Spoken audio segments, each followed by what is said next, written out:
Bien, aujourd'hui, nous avons la chance, pour nous aider à mieux penser, d'avoir l'intelligence artificielle. Et l'intelligence artificielle, c'est vraiment un espoir pour les abrutis. Alors, grâce aux technologies nouvelles, nous sommes entrés dans le monde de la simulation. Et aujourd'hui, sur Internet, eh bien, même les femmes virtuelles simulent. C'est magique, toutes les générations communiquent. Les jeunes par des dialogues interactifs, les retraités par des dialogues inter-inactifs. Et c'est fou, l'on peut capter Internet de partout, même à partir d'ordinateurs portables, reliés aux satellites par câble. Et par câble sans fil. Et c'est merveilleux, c'est dans le monde entier et tout le monde peut en profiter. Ainsi, en cas de sécheresse, un brave paysan du Cachemire, vêtu sobrement, mais élégamment, de quelques guenilles en cachemire, et en train de biner comme un fou sur terrain sec, peut très bien, d'un simple petit clic, commander par email et se faire livrer directement dans sa rizière. Et en quitte un arrosoir.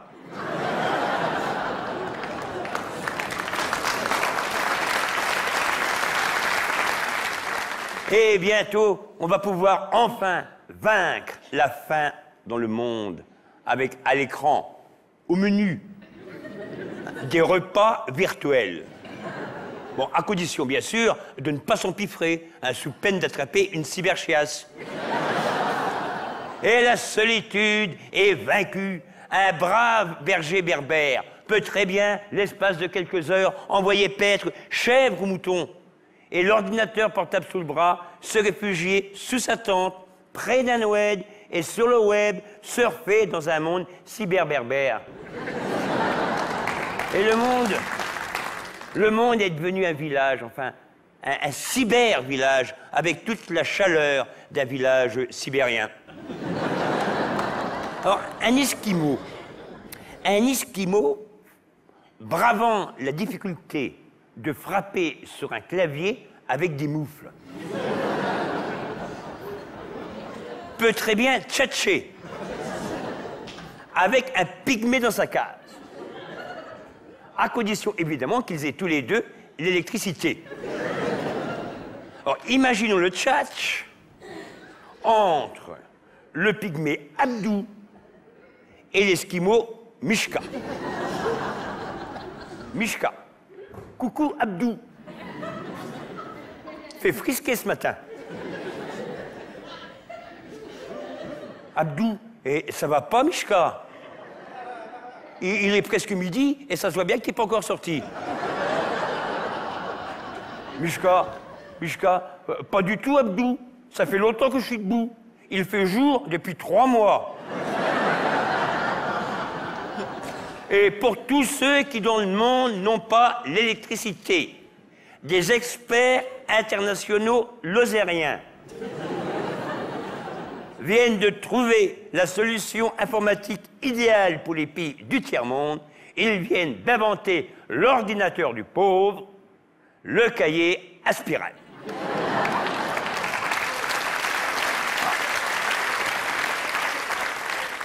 Personnellement, je me suis équipé d'un ordinateur à spirale. C'est donc un cahier d'une longueur de 29 cm, d'une largeur de 21 et d'une épaisseur de 3 cm. C'est donc un cahier 3 dimensions, un cahier 3D avec écran à petits carreaux 25 livres. Mon cahier à spirale est portable et fonctionne sans électricité et même sans batterie.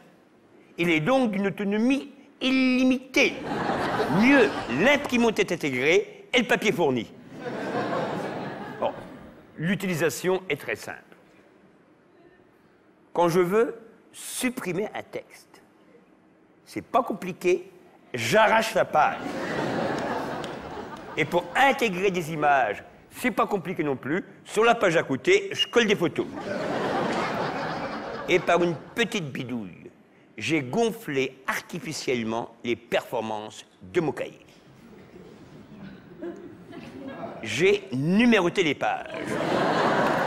Comme ça, j'ai un cahier numérique.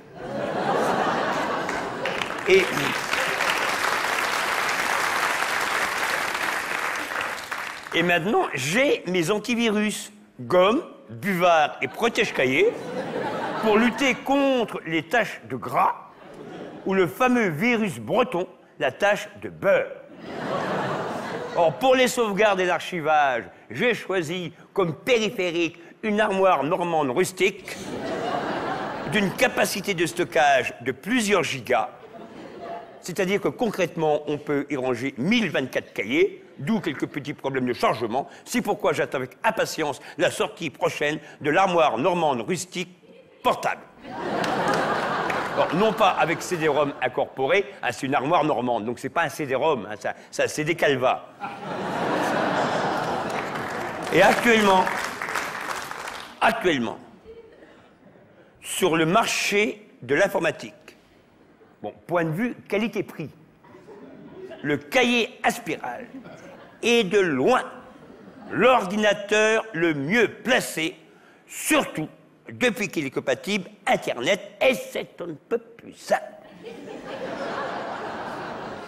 Je me connecte sur le web, et après, mais après seulement, je recopie sur le cahier.